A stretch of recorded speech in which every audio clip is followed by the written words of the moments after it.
Covid एक virus है। Virus एक जीवाणु ऐसा है जो मानव का शरीर ही चाहिए उसको ज़िंदा रहने के लिए। ये स्वतः अपने आप से वातावरण में ज़िंदा नहीं रह सकता है। तो अगर मुझे वायरस है, मैंने छींका खांसा, मैंने आपको दिया, तो आपके अंदर वायरस आएगा। वातावरण में ये कुछ टाइम के लिए ही ज़िंदा रह सकता है। मैक्सिमम ड्यूरेशन अभी शायद 3 से 5 दिन बताए जाते हैं जो सरफेस पे रहता है, पर उसके बाद इसने मर जाना है। सो एक वायरस ऐसा जीवाणु है जिसको शरीर चाहिए, यानी हम और आप एक दूसरे से अगर दूर रहें, मुझसे मुझ में ही रह जाए, मुझसे आप में ना आ जाए, तो इसका ट्रांसमिशन खत्म हो सकता है। इसीलिए मास्क का इम्पोर्टेंस जताया जा रहा है।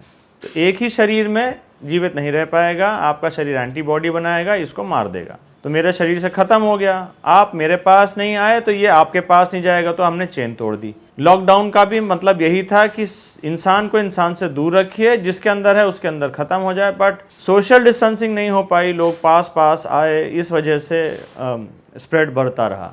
सबसे कॉमनली तो खांसी है, ड्राई कफ, बुखार है। इसके अलावा जैसे कोई भी वायरल फीवर होता है, मायालजिया यानी शरीर का टूटना, बदन टूटना, मांसपेशियों में दर्द होना, भूख ना लगना।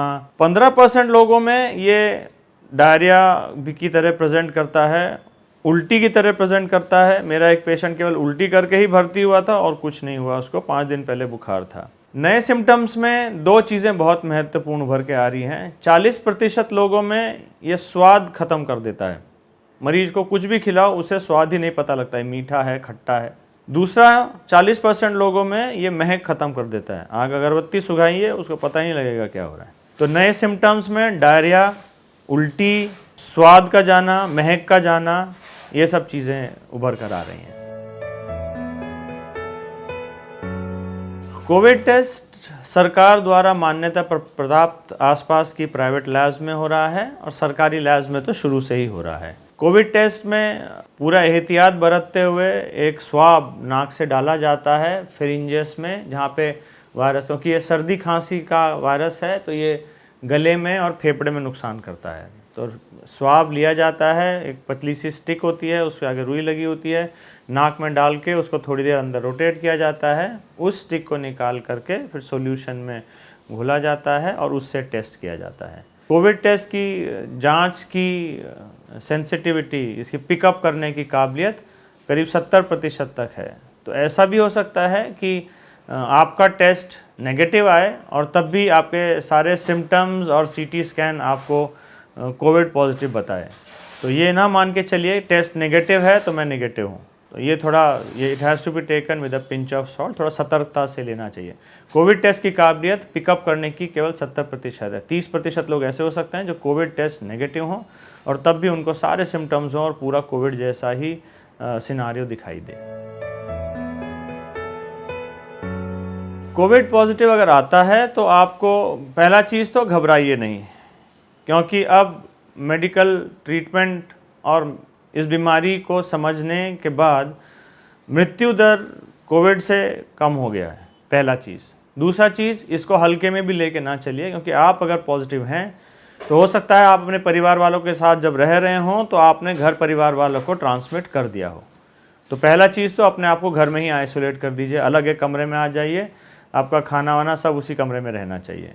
दूसरा, अपना बुखार, अपनी खांसी और पल्स ऑक्स, ये 3 चीज़ें, पल्स ऑक्सीमीटर आता है, ऐसा छोटा सा एक मशीन होता है, वो हाथ पे लगा लेते हैं तो आपको अपना ऑक्सीजन सैचुरेशन मालूम पड़ती रहती है।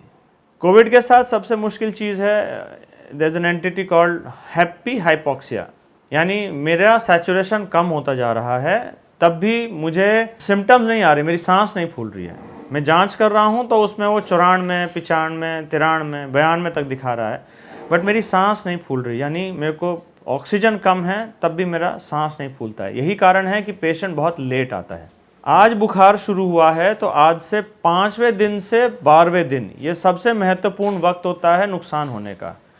तो अगर कोविड आपके शरीर में आतंक मचाएगा तो ये 5वें दिन से शुरू होएगा और 12वें दिन तक आपका शरीर को नुकसान पहुंचाएगा। तो अगर आज आपको सिम्टम शुरू हुए हैं तो अपने दिन काउंट कर लीजिए, 5th डे से सतर्क हो जाइए, ऑक्सीजन सैचुरेशन नापते रहिए, आपको जरा सा भी लगे परेशानी हो रही है तुरंत अस्पताल भागिए, अन्यथा आपकी सैचुरेशन ठीक है, बुखार ज़्यादा नहीं है, खांसी वांसी ज़्यादा नहीं है, खा पी ले रहे हैं, तो जो दवाइयाँ अपने डॉक्टर साहब प्रिस्क्राइब कर रहे हैं, एजिथ्रोमाइसिन, आइवरमेक्टिन, विटामिन सी, ये सब लेते रहें और घर पे रहें और घर पे आइसोलेट हो जाइए। आपको घर वालों से डिस्टेंस बना के रखना है ताकि आप कम्युनिकेट बाकियों को ना करें। मेडिकल में कोविड का इलाज अब काफ़ी स्ट्रीमलाइन हो चुका है, क्योंकि अब हम लोग कोविड के साथ जीते जीते 5 महीने हो गए हैं। सो जैसे जैसे बीमारी के बारे में जानकारी बढ़ती है, मार्च में बीमारी एकदम नहीं थी तो उस टाइम उतना इंसान को अप्रोच के बारे में नहीं मालूम था। जैसे जैसे इजाद हुआ तो पता लगा कि ये दवाइयाँ कारगर हैं। जितना जल्दी मरीज़ आता है उसका उतना अच्छा उपचार होता है, उसका रिकवरी का चांसेस उतना अच्छा होता है। अब पेशेंट जितना लेट आता है, जितनी सांसें उखड़ी हुई होती हैं, सैचुरेशन गिर गई है 72-75 पे, तब पेशेंट आ रहा है तो उसको संभालना मुश्किल हो जाता है। The earlier the patient comes the better the results are. उपचार के तौर पर ऑक्सीजन थेरेपी है, कुछ एंटीवायरल दवाइयां हैं जो केवल कोविड के लिए मरीजों के लिए ही सरकार ने नियमित चिन्हित कर दी हैं, अच्छे रिजल्ट्स हैं, और स्टीरॉयड्स, इनके अच्छे रिजल्ट्स पाए जा रहे हैं और सर्वाइवल रेट्स अब 5वें महीने से यानी मई से अक्टूबर में सर्वाइवल रेट्स काफ़ी बेहतर हैं, बट उपचार जितना जल्दी शुरू हो जाए उतना बेहतर। कोविड री इन्फेक्ट कर रहा है, यानी अगर मुझे कोविड हुआ, मेरा शरीर ने इलाज हुआ, मेरे शरीर ने एंटीबॉडीज़ बनाया और धीरे धीरे करके ख़त्म हो गया, मैं स्वस्थ हूँ, तो ये दोबारा इन्फेक्ट करने का टेंडेंसी बन रहा है। अभी आईसीएमआर ने 100 डेज़ का कट ऑफ बनाया है, तो शायद शुरुआत के 2-3 महीने तक तो आपकी प्रोटेक्शन रहती है, बट 2-3 महीने के बाद आपको री इन्फेक्ट होने का चांसेस है। तो अगर आपका एक बार इन्फेक्शन हो गया है तो ये ना मान के चलें कि आपके पास सुरक्षा कवच आ गई है। यू कैन गेट री इन्फेक्टेड। आपको अपने गार्ड्स सब वैसे ही बनाए रखने हैं। गार्ड मतलब अपने जो मास्क, डिस्टेंसिंग, हाथ वॉश करना, ये सब चीज़ें आपको वैसे ही बनाए रखने हैं जैसे आप पहले बना के रखते थे। होम आइसोलेशन में है तो सबसे पहले तो अपने घर में बिल्कुल अलग हो जाइए, अलग एक कमरे में आ जाइए। आपके बुखार के लिए आप अपना पैरासीटामॉल, अपनी इम्यूनिटी बढ़ाने के लिए विटामिन सी, सेलेनियम, आइवरमेक्टिन, ये सब जो एजिथ्रोमाइसिन सब प्रिस्क्राइब कर रहे हैं, सरकार ने बताई हैं, वो सब लीजिए।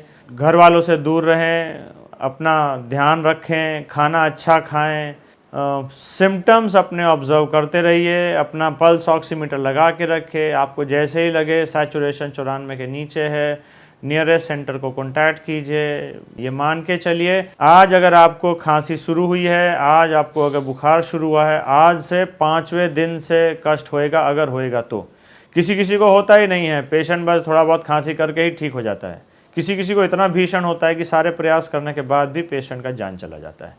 सो कैसे एक शरीर इस वायरस के साथ लड़ेगा, ये पहले से कयास लगाना मुमकिन नहीं होता है। आपका काम है सतर्क रहना है, और भगवान के लिए कोरोना से बचने का सबसे महत्वपूर्ण तरीका है आपका मास्क। क्योंकि जो पहले आ रहे थे कि एरोसोल से होता है, 13 फीट दूर तक चला जाता है, वातावरण में बूंदें रखी रहती हैं, अब उनकी वैलिडिटी कम हो गई है। सरफेस से जो छूने से, नाक पे छूने से हो रहा है, उसकी का चांसेस कम हो गई हैं। सबसे important mode of transmission is इंसान से इस इंसान को छोटी ड्रॉपलेट से। मैं बैठा हूँ, मेरे सामने दूसरा इंसान बैठा है, हम लोग 6 फीट के अंदर हैं, मैं बात कर रहा हूँ, मैं खांस रहा हूँ, छोटी छोटी बूंदें जाएंगी, आपके पास आएंगी। आपके पास मास्क नहीं है, मेरे पास मास्क नहीं है, आपको इन्फेक्शन होएगा। अगर डिस्टेंसिंग 6 फीट से दूर है, आप मास्क लगाए रखे हैं, तो मान के चलिए होने का चांसेस कम है। मास्क को यहाँ पे नहीं छूना है। आपने कहीं छुआ, कोई छींक रखा था, वो आपके हाथ पे लगा, आपने मास्क पे लगा लिया। आपने जिस काम के लिए मास्क लगाया था वही पर्पस डिफीट कर दिया। आपने यहाँ से उठा के वायरस अपनी नाक पे रख लिया।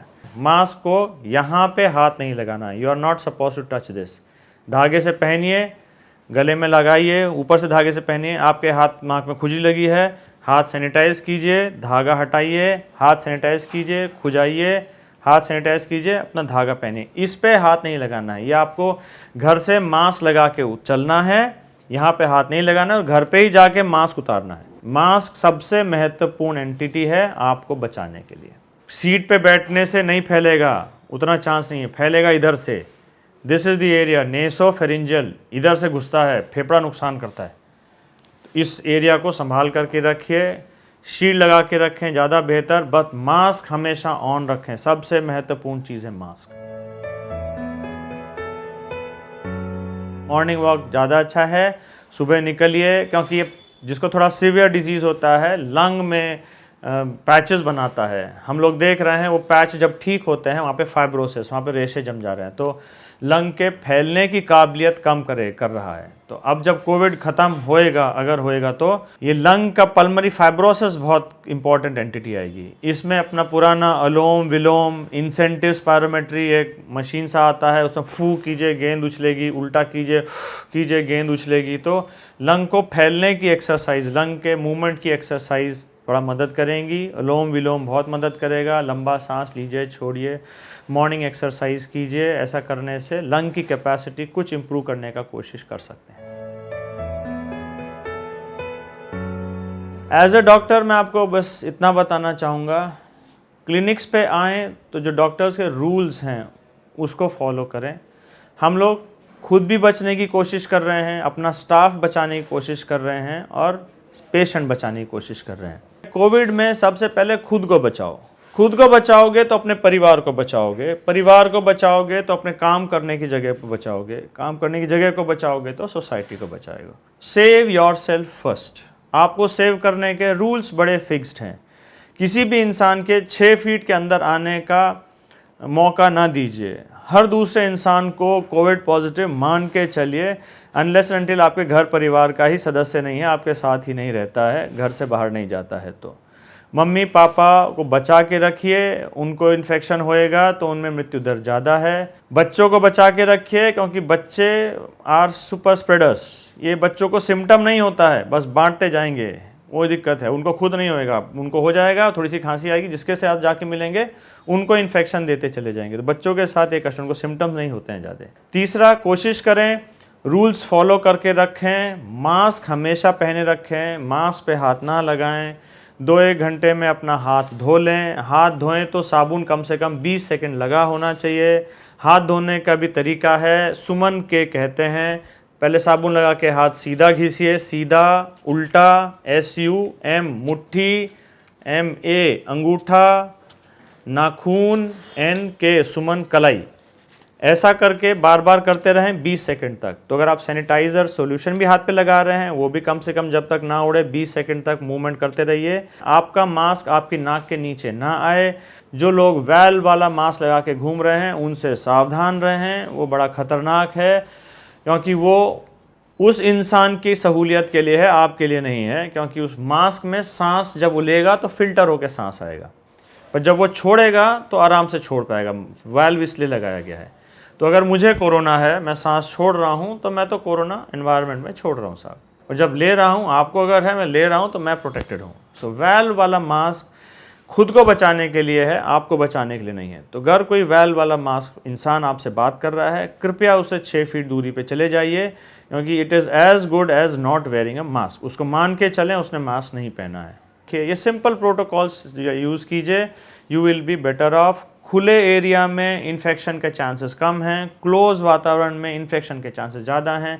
इसलिए हम लोग क्लिनिक पे अब लोग कम रखते हैं, बाहर शेड है उसमें पेशेंट को रिक्वेस्ट करते हैं, क्योंकि खुली हवा में ट्रांसमिशन इन्फेक्शन कम है, बंद एरिया में ट्रांसमिशन इन्फेक्शन ज़्यादा है।